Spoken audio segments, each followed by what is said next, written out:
Бұл Қыбау ұруының тәкей нәсілі шәжәрәһе. Бұл шәжәрәні мен бәләкей сақтан түдейім.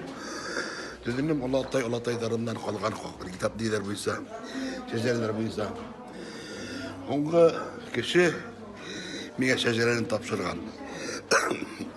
Давам етересен. Ол менің атайым мәрхум Ахмет Сұлтан болды.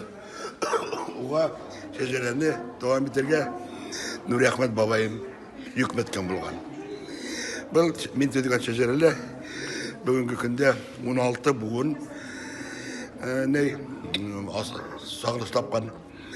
Әм 16 буындың 1040 кіші шәхесі тұпланған бұл шәжәрәлі. Жаңың баяғына қайда еткен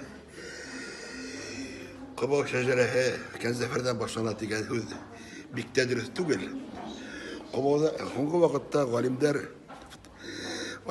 Қыбаудардың айырым ұру екендігін исбатланылар. Жаңың һәм Қыбаудардың меңлілер менен бірге туғандар мөнәсәбәттә түгел, территориаль мөнәсәбәттә бәйләштә булганлыгын расланылар.